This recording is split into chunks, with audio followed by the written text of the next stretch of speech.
Hola a todos, muy buenos días. 12:15 p.m. Si bien es feriado aquí en Argentina, vamos a comenzar la semana con un nuevo cuento, como siempre. Hoy tengo un autor español que escribe muy lindo. Se trata del escritor Juan Valera y el título del cuento es La muñequita y dice así. Hace ya siglos que en una gran ciudad, capital de un reino, vivía una pobre y honrada viuda que tenía una hija de 15 abriles, hermosa como un sol y cándida como una paloma. La excelente madre se miraba en ella como en un espejo y en su inocencia y beldad juzgaba poseer una joya riquísima que no hubiera trocado por todos los tesoros del mundo. Muchos caballeros, jóvenes y libertinos, viendo a estas dos mujeres tan menesterosas, que apenas ganaban hilando para alimentarse, tuvieron la audacia de hacer interesadas e indignas proposiciones a la madre sobre su hermosa niña, pero ésta las rechazó siempre con aquella reposada entereza. Su candor y su inocencia angelical tenían a raya a los más insolentes. La buena viuda además estaba siempre velando por ella. Aconteció, pues, que la fama de las altas calidades de la muchacha llegó a oídos del rey, el cual, como mozo apasionado, fue a verla y se enamoró locamente. Su Majestad se valió, según costumbre, de su primer chambelán, persona muy discreta y sigilosa e insinuante, para que interviniese en este negocio y allanase obstáculos. Pero toda la habilidad de aquel experimentado paraninfo y todo el mar de dinero en que prometía hacer nadar a la viuda y a su hija fueron a estrellarse contra la negativa de ambas, más firme que una roca. El ultimátum con que se terminaron tan importantes negociaciones estaba expresado en estos términos por la buena de la viuda. Si su majestad quiere venir a mi casa con el cura, que venga cuando guste. Mi hija tendrá a mucha honra ser la reina, su esposa, pero si su majestad piensa que ha de lograr algo de otra suerte, se equivoca mucho.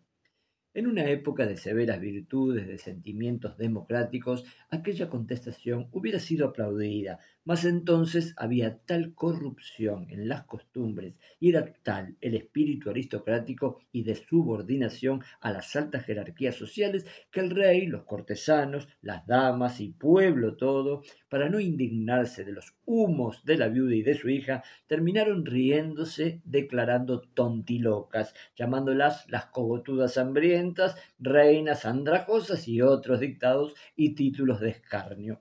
No podían las tristes tocar siquiera el ámbito de la casa en que vivían sin verse poco menos que silbadas y abochornadas.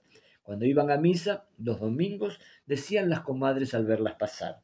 Ahí va la reina, miren qué majestad y qué entono, ¿cómo puede ir tan tiesa con el estómago vacío? Con lo cual, y con otras frases del mismo género, hacían llorar a la chica, que era más bendita que el pan, y que no sabía soltar la lengua y contestarles su merecido. Ella y su madre tenían una paciencia y una dulzura a toda prueba, y nunca se enojaban con los malos tratamientos, ni se arrepentían de haber despreciado tan buena ocasión de hacerse ricas. La muchacha, no contenta con ser sufrida y perdonar las injurias, era en extremo amorosa para con todos. Amaba las flores, los árboles, las estrellas, las nubes. A nadie le hacía daño y antes procuraba hacer todo el bien posible. Mas esto no mejoraba sino empeoraba su suerte. No teniendo ya quien le diese que hilar para mantenerse, tuvo que ir a trabajar al campo en compañía de su madre, donde juntando aceitunas, espigando y otras recias faenas, se tostaba su linda cara con los rayos del sol. Se encallecían sus blancas y delicadas manos y se entristecía su alma, oyendo que de continuo la llamaban por mofa la reina. Un día, en que estaba escardando en una asa, sacó de la tierra, al revolverla, una muñequita muy vieja, estropeada, sucia y desnuda, pero en vez de despreciarla y apartarla de sí con asco, la miró con la más tierna compasión, la tomó en sus brazos, le hizo mil cariños y se la llevó a su casa. Allí la lavó y la peinó con el mayor esmero, la cosió o curó las roturas o heridas que tenía en diferentes partes de su pequeño cuerpo y la dejó como nueva. Con los harapos más limpios y vistosos que pudo hallar a mano, le hizo por último un vestido elegante, aseado y garboso. La muñeca estaba bonita con sus recientes adornos y se diría que sonreía agradecida a su señora, la cual seguía queriéndola mucho, abrazándola y hasta acostándola consigo en la misma cama. Animada la muñeca con los repetidos favores que le prodigaba su ama, acabó de perder la corta edad y por las noches, con mucho recato y cuando la viuda estaba durmiendo, rompía a hablar y tenía con la muchacha las más agradables e inocentes conversaciones. La muñeca pedía a veces algo de comer y la muchacha buscaba para ella lo mejorcito que había en la casa. Es innegable que todo esto tenía bastante de sobrenatural, más para la candidez de la chica, única persona que lo sabía y que no despertaba en su espíritu ni sobresalto ni extrañeza.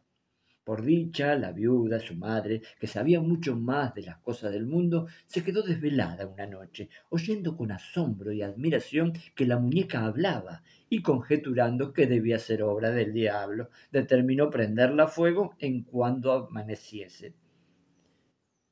La viuda hubiera realizado tan cruel proyecto si su hija, con lágrimas y ruegos, no lo hubiese disuadido. La muchacha no consiguió, sin embargo, quedarse con la muñeca en la casa. Así que la muñeca salió, pues, desterrada y fue a parar a casa de una primita de nuestra heroína, a quien ésta se la confió, rogándole que la cuidase mucho, que hablase con ella y que le diese de comer.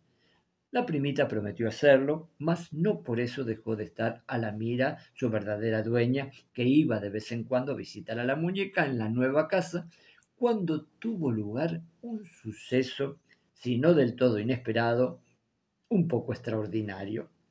Ya se sabía que la muñeca se alimentaba, lo cual no deja de ser singularísimo en una muñeca, pero no se sabían las consecuencias que pudieran derivarse de la mencionada premisa, cuando una noche, estando la muñequita acostada con la prima, pidió con voz clara lo que no siempre piden los niños pequeñuelos, y lo que tanto se agradece y celebra que tomen la costumbre de pedir.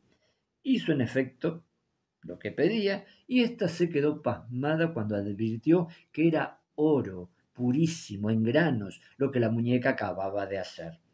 A la mañana siguiente supo la novedad la madre de la prima, vio el oro, se inflamó su codicia y determinó no decir a sus parientes nada de lo acontecido, aprovechándose de la excelente propiedad de la muñequita para hacerse poderosa. Cuando este propósito fue al mercado, compró de las mejores cosas que había de comer. Aquella noche no la dejó dormir con su hija, sino que la acostó consigo, adornando la cama con una rica colcha de damasco que ponía en el balcón los días de procesión. A medianoche pidió la muñequita lo que había pedido la noche anterior. La mujer, que esperaba el oro con impaciencia y para verlo había dejado el candil encendido, le contestó: Hazlo ahí, mi amor, hazlo ahí. Y no bien lo dijo, la muñequita empezó a hacerlo en gran abundancia. Pero cuál no sería la ira de aquella avarienta mujer cuando notó, vio y olió, en vez de la materia que esperaba, era otra y desagradable al olfato. En su furor agarró por una pierna a la muñequita y le dio golpes contra las paredes. Abriendo por último la ventana de su alcoba, la tiró con violencia tan prodigiosa que la pobre muñequita fue a dar con su magullado cuerpo en el corral del palacio. Llegó en esto la mañana y el rey, que solía entregarse a los mayores excesos, se despertó mal de salud y, como natural, bajó al corral a desahogarse un poco. Se ignora si fue casualidad o providencia, pero lo cierto es que el rey se puso a hacer lo que era necesario justamente encima de la muñeca. La muñequita incómoda lo mordió en un lugar inapropiado. Su Majestad creyó que era algún bicho y salió corriendo y gritando porque le dolía muchísimo.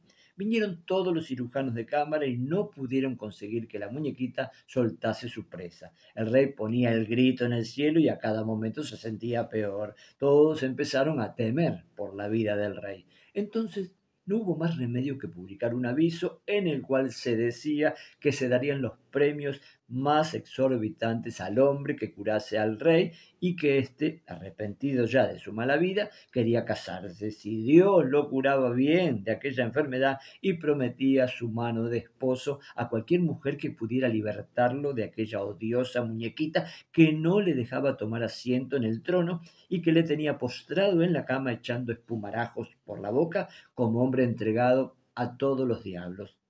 Era un diluvio de personas las que, incitadas de tan enormes recompensas, vinieron a curar al rey, pero fue en vano. Ninguna lo consiguió. Al fin, nuestra pobre amiga, la verdadera ama de la muñeca, más por caridad y singular afecto que al rey tenía, vino a palacio como un ángel bienhechor. Tocó a la muñequita, le habló cariñosamente y la muñequita soltó lo que tan apretado tenía. Agradecido el rey a tanto favor, se casó con nuestra amiga. Así triunfó su virtud y su inocencia. Los que por burla la llamaban reina, tuvieron que llamarla reina de veras. A la excelente viuda la hicieron princesa con título de alteza. Al primer chambelán lo pasearon por la ciudad como caballero y en cuanto a la muñequita, solo tenemos que añadir que, cumplida ya su misión, dejó de hablar, de morder y de hacer las demás operaciones impropias de una muñeca. La reina, sin embargo, la conservó cuidadosamente vestida con riquísimos trajes. Hoy en día, después de tantos siglos como han pasado, la muñeca se muestra a los viajeros en el Museo de Antigüedades de la capital en que estas cosas acontecieron. Aquí termina el cuento de Juan Valera, escritor español, La muñequita. Hay varios cuentos de este autor en el canal, lo pueden chequear. Y bueno, les mando un beso gigante a la distancia y mañana martes estaremos aquí con un nuevo cuento. Un gran abrazo para todos.